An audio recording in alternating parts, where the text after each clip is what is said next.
पटना के district magistrate ने 124 coaching संस्थानों का रजिस्ट्रेशन रद्द कर दिया गया है। 1100 एप्लीकेशन आए थे, जिसमें से 500 का रजिस्ट्रेशन फाइनल भी किया गया है, उनको किया गया है, अप्रूव किया गया है। 600 का भी स्क्रूटनी जारी है, तो हो सकता है 600 में से कुछ और भी रद्द हो। लेकिन इस पूरी प्रक्रिया को लोग जोड़ रहे हैं दिल्ली में जो कोचिंग संस्थान के अंदर डूबने से छात्राओं की मौत हुई थी उससे। लेकिन हम इस घटना को, इस कोचिंग संस्थानों के रजिस्ट्रेशन के रद्द होने की घटना को आपसे लिंक करेंगे 2010 में बिहार सरकार के द्वारा लाए गए एक कानून से। और उस कानून को लाने वाला बिहार पूरे हिंदुस्तान में पहला राज्य था, जब किसी भी प्रदेश के अंदर, पूरे देश में किसी भी प्रदेश के अंदर कोचिंग संस्थानों के ऊपर कंट्रोल करने के लिए, उनके ऊपर लगाम लगाने के लिए किसी राज्य ने कोई कानून बनाया। और बिहार सरकार ने ये कानून बनाया था। ये लगभग 1100 आवेदन हम लोगों को प्राप्त हुए हैं और उसमें से जांच में सब दिया गया है। उसकी जांच होकर के जैसे आ रही है वैसे वैसे उनका निबंधन हो रहा है। और अभी तक हमको लगता है कि लगभग 500 कोचिंग का निबंधन हो चुका है और बाकी कुछ आवेदन उसमें रिन्यूअल के भी हैं, तो उसका भी हम लोग रिन्यूअल का भी कर रहे हैं। और इसको सबसे जांच करा के नियमित रूप से हम लोग इसको कर रहे हैं, बहुत जल्दी कर देंगे। निबंधन किसी का लंबित नहीं रहेगा जिला स्तर पर। और दूसरा जो जांच दल गठित हुआ था उसके द्वारा लगभग 600 कोचिंग का अभी तक जांच करके दिया गया है और उसमें जो कमियां पाई गई थी उनको लेकर के नोटिस सबको दिया जा रहा है। और हम लोग समय दे रहे हैं, 1 महीने का समय जो कोचिंग इंस्टीट्यूट के साथ बैठक हुई थी, और उसमें लोग उसका समाधान करेंगे, त्रुटियों का निराकरण करेंगे और उसके बाद फिर से हम लोग वेरिफिकेशन कराएंगे और जहाँ कमियां पाई जाएंगी वहाँ फिर जो दंडात्मक प्रावधान है उसके तहत कार्रवाई की जाएगी। नहीं, अभी तक नहीं की गई है। जो जिनका निबंधन रिजेक्ट हुआ है, निबंधन के योग्य जो नहीं पाए गए, लगभग 124 कोचिंग संस्थान, उनकी सूची सभी अनुमंडल पदाधिकारी को दी गई है कि वो संचालित नहीं हो, उनको पूरी तरह से बंद रखा जाएगा, बंद किया जाएगा। उस कानून का नाम उस समय रखा गया था the Bihar coaching institute control and regulation act 2010। ये उस समय बनाया गया था कानून। इस कानून में कुछ प्रावधान थे। 2010 में बनाया हुआ कानून 2024 तक उस कानून के अनुसार कोई एक्शन नहीं लिया जाता है। लेकिन जब दिल्ली में एक घटना घटती है, कुछ छात्राओं की मौत होती है डूबने से कोचिंग संस्थान के अंदर, उसके बाद पटना का जो एडमिनिस्ट्रेशन है वो एक्टिव होता है और 124 कोचिंग संस्थानों को रद्द करता है। हो सकता है ये 150 भी पहुंचे, 200 भी पहुंच सकता है, क्योंकि 600 के ऊपर स्क्रूटनी अभी भी चल रहा है। सवाल ये उठता है कि आखिर जब एक्ट 2010 में ही पास हो चुका है, उसमें 2022 में संशोधन भी हुआ है और उसकी भी कहानी बड़ी इंटरेस्टिंग है। संशोधन कब हुआ, ये एक्ट फिर से न्यूज़ में कब आया था, लेकिन एक्शन तभी क्यों होता है जब कोई ऐसी घटना घटती है। 2022 में इसके अंदर संशोधन तब हुआ था जब 2022 में बीपीएससी का पेपर लीक हुआ था बिहार के अंदर। तो जब भी कोई घटना घटती है ये कानून का महत्व बढ़ जाता है और उसके बाद फिर इसको ठंडे बस्ते में डाल दिया जाता है। इस बार भी 124 को उसका रजिस्ट्रेशन रद्द किया गया है, लेकिन इसके बाद इसके ऊपर क्या एक्शन लिया जाएगा नहीं पता। और ये सारे प्रोसेस उस कानून के अंदर दर्ज हैं। क्या प्रोसेस है, क्या उनके ऊपर एक्शन लिया जा सकता है, किस स्टेज में एक्शन लिया जा सकता है, क्या क्या कोचिंग संस्थान को खोलने के लिए क्या क्या जरूरी है मापदंड, वो सब कुछ है उसमें दिया हुआ। वही आज हम आपको बताएंगे। तो सबसे पहला तो बात यह है कि इस तरह का कोचिंग संस्थान के ऊपर कंट्रोल रखने वाला, कानून बनाने वाला बिहार पूरे हिंदुस्तान में पहला राज्य था। पटना पूरे ईस्ट इंडिया का कोचिंग सेंटर का हब सेंटर भी माना जाता है।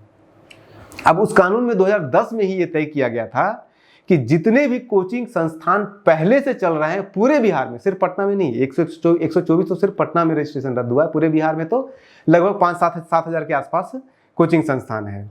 पटना में जितने भी कोचिंग संस्थान चल रहे हैं या पूरे बिहार में जितने भी कोचिंग संस्थान चल रहे हैं, उन सभी को अल्टीमेटम दिया गया था। जब ये एक्ट पास हुआ था उस समय ये अल्टीमेटम दिया गया था और ये इसका दिन भी था 2010 में।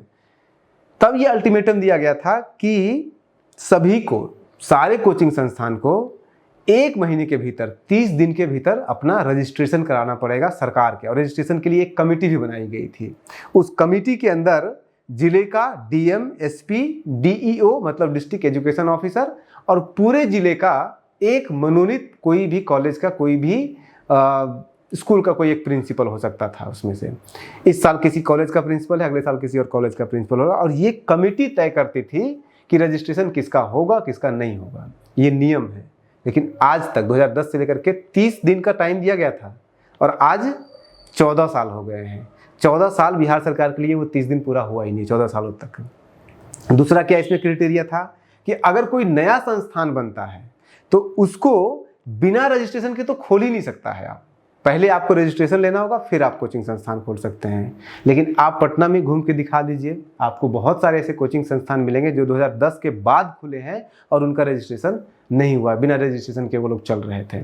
और उसके ऊपर इसलिए रजिस्ट्रेशन ये लोग नहीं कराते हैं क्योंकि 28% टैक्स देना पड़ता है सरकार को। अगर ये रजिस्ट्रेशन करा लिए तो सारा ब्यौरा अगर उन्होंने दे दिया तो।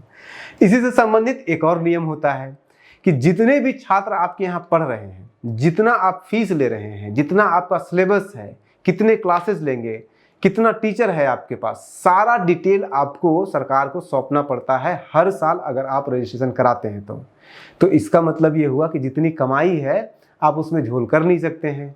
झोल करेंगे तो सरकार उसके ऊपर टैक्स लेगी, आपके ऊपर एक्शन लेगी। और इस कानून में एक्शन के रूप में भी सारा प्रोविजन है कि अगर आपकी गलती पहली बार पकड़ी जाती है तो 25,000 का जुर्माना लगेगा, दूसरी बार पकड़ी जाती है तो 1 लाख का जुर्माना लगेगा, और तीसरी बार पकड़ी जाती है तो रजिस्ट्रेशन ही रद्द कर दिया जाएगा। तो ऐसे में कोई भी संस्थान, कोई भी शिक्षण संस्थान 28% जीएसटी से अलग से देना पड़ेगा। कोई भी शिक्षण संस्थान क्यों रजिस्ट्रेशन कराना चाहिए? 28% जीएसटी का मतलब हो गया लगभग 1/3 तो सरकार ही ले लेगी, तो बचेगा उनके लिए। उसके बाद सीए वगैरह को ऐड कर दीजिएगा तो 33% हो ही जाएगा। रजिस्ट्रेशन कराने के लिए जो पैसे की जरूरत है वो ज़्यादा नहीं है। अगर आप पुराना रजिस्ट्रेशन है, पहली बार करा रहे हैं तो 5,000 रुपये लगेगा 1 साल का, दूसरी बार करा रहे हैं तो 3,000 लगेगा रिन्यू करने के लिए। तो ये ज़्यादा नहीं है, ये बहुत आसान है। लेकिन उसके साथ साथ आपको टीचरों का क्वालिफिकेशन भी देना पड़ेगा, टीचर जो पढ़ा रहे हैं उसका पूरा डिटेल देना पड़ेगा। उसके बाद हर साल आपको अपना प्रोस्पेक्टस, सारे कोचिंग संस्थान जैसे यूनिवर्सिटी का, हर यूनिवर्सिटी अपना प्रोस्पेक्टस हर साल जारी करता है, कोचिंग संस्थान को भी प्रोस्पेक्टस जारी करना पड़ेगा हर साल। और उसमें पूरा फीस का डिटेल, सिलेबस क्या है, कितने टोटल नंबर ऑफ क्लासेज होगा, कितना जीडी होगा, ग्रुप डिस्कशन कितना होगा, कितने लेक्चर होंगे, पार्किंग की व्यवस्था, ये सब है या नहीं है, कहाँ है, सब कुछ डिटेल आपको प्रोस्पेक्टस में देना पड़ेगा। तो पूरा जो कोचिंग के नाम पे जो भी झगड़े होते हैं पटना में, उसमें ज़्यादातर तो झगड़े यही होते हैं कि जब कोर्स पूरा होने का समय आता है तो कोचिंग संस्थान के मालिक कोर्स पूरा कर नहीं पाते हैं और वो लड़के फिर उसके खिलाफ प्रोटेस्ट करते हैं। गाढ़ी कमाई का जगह यहीं पे होता है, इसीलिए ये नियम बनाया गया था। इसके अलावा और भी छोटे मोटे नियम हैं, जैसे कि एक नियम यह है कि आप जहां पे भी कोचिंग संस्थान चला रहे हैं वहां पे एक स्टूडेंट के ऊपर लगभग 1 स्क्वायर फीट का जगह होना चाहिए, स्क्वायर मीटर का जगह होना चाहिए, फीट नहीं मीटर का जगह होना चाहिए। यानी कि एक बच्चे पर 1 स्क्वायर मीटर का जगह होना चाहिए। 100 बच्चे पढ़ा रहे हैं तो 100 स्क्वायर मीटर का जगह होना चाहिए। आप कोई भी पटना का कोई भी संस्थान जाके घूम लीजिए, रेयरेस्ट ऑफ द रेयर कोई संस्थान होगा जिसके पास की पर स्टूडेंट 1 स्क्वायर मीटर का जगह होगा। यहाँ तो भेड़िया धसान की तरह सब लोग ठूस करके पढ़ाते हैं एक ही कमरे में, तो ये तो संभव है नहीं। और इसके खिलाफ अपील भी हाई कोर्ट में जाकर के कोचिंग संस्थानों ने किया था कि ये सब नियम बेकार, फालतू का नियम, हम लोग कहाँ से इतना ज़मीन लाएंगे। और उन्होंने कहा था कि अगर सरकार को लगता है कि इतना ज़मीन जरूरी है, इतना ही ज़मीन पे तो सरकार ही जगह मुहैया करा देगा, हम वहीं पर पढ़ लेंगे।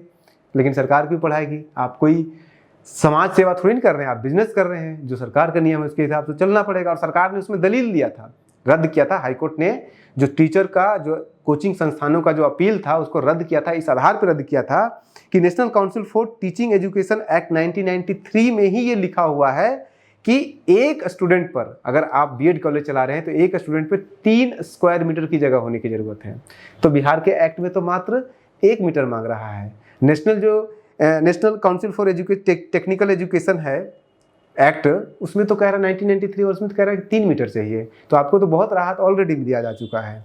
इसके अलावा और भी चीज़ें चेक किया जाता है कि आपके पास जो है वो टॉयलेट है नहीं, पानी, सैनिटेशन, ये सब जगहों के बारे में उसमें रखा जाता है, वो सब क्राइटेरिया है। और इन्हीं के, ये जो अभी 124 को रद्द किया गया है, इन्हीं क्राइटेरिया के आधार पर जो लोग उसमें फिट नहीं बैठ रहे थे उन लोगों को रद्द किया गया है। आगे अभी पता नहीं कितने और रद्द किए जाएंगे, लेकिन संभावना कम दिखती है क्योंकि ये रद्द करने का जो खेल होता है वो तभी होता है जब कोई बड़ी घटना घटती है। जैसे 2022 में बीपीएससी पेपर रद्द हुआ था तब घटी थी, 2010 में हुआ, और फिर अभी जब छात्रों की मौत हुई तब ये ड्रामाबाजी हो रहा है डीएम के द्वारा या जिसके द्वारा भी। अब इसमें अपील का भी सिस्टम है। जो रजिस्ट्रेशन होगा वो रजिस्ट्रेशन बनाने की कमेटी बनाई जाती है। कमेटी मैंने बता ही दिया था आपको कि डीएम, एसपी, डीईओ और एक प्रिंसिपल होता है। अगर अपील अगर आपको करना है किसी कोचिंग संस्थान को उस कमेटी के डिसीजन का, कि जैसे 124 जो अभी रजिस्ट्रेशन रद्द हुआ है उसमें से अगर कोई अपील करना चाहता है कि उनके साथ अन्याय हुआ है, तो वो एसडीओ, एसडीपी यानी कि जो पुलिस का एसडीपी होता है, और फिर एसडीईओ जो सब डिविजनल लेवल पे जो एजुकेशन ऑफिसर होते हैं, ये 3 लोग, इसमें कोई भी एजुकेशन विभाग से कोई रिप्रेजेंटेटिव नहीं, कोई स्कूल टीचर, कोई प्रिंसिपल, कोई कुछ नहीं है इसमें, सिर्फ सरकार के लोग हैं इसमें। तो इनको आप अपील कर सकते हैं, और इनको ये कहा गया है, इस कमेटी को, अपील कमेटी को, कि आपको 30 दिन के भीतर इन्वेस्टिगेशन करके और रिपोर्ट दे देना है। अगर इससे भी आप खुश नहीं हुआ है कोचिंग संस्थान, तो डीएम को कीजिए, और डीएम 45 दिन के भीतर आपका करके दे देगा। रजिस्ट्रेशन कोई अगर कर रहा है अपील, तो 30 दिन के अंदर उसका हो जाना चाहिए, या तो रजिस्ट्रेशन कीजिए या फिर रद्द कीजिए उसका। दंड के रूप में 25,000, 1 लाख और हमेशा के लिए रद्द कर दिया जाता है। अब इसमें यह भी है कि जब भी इंक्वायरी अगर किसी पे अपील होता है तो उसमें एसडीओ से नीचे कोई रैंक का नहीं। ये नहीं है कि कोई पुलिस वाला किसी भी कोचिंग में घुसा और इंक्वायरी करने लगा, जी आपके यहाँ कितना क्या है, कुर्सी है, टेबल है, कितना है, नहीं है, ऐसा कुछ नहीं कर सकता है। एसडीओ के नीचे का रैंक कोई भी इसमें इन्वेस्टिगेशन नहीं कर सकता है। कानून बना हुआ है, लेकिन उसका इम्प्लीमेंटेशन 2010 से लेकर के 2024 तक, 14 सालों तक नहीं होता है। सरकार कह रही है 2010 में कि 30 दिनों के भीतर सबका रजिस्ट्रेशन हो जाना चाहिए, नहीं तो सबको बाहर कर दिया जाएगा। और वो 30 दिन 2010 से लेकर के 2024 तक, अगर 14 साल में आप अगर गिनेंगे दिन कितने होते, तो 365 से 14 को गुना कर लीजिए, लगभग आपके 5000 दिन आ जाएंगे। 5000 दिनों में वो 30 दिन पूरा नहीं हुआ है बिहार सरकार के लिए। आप बने रहिए न्यूज़ हंटर के साथ। नमस्कार।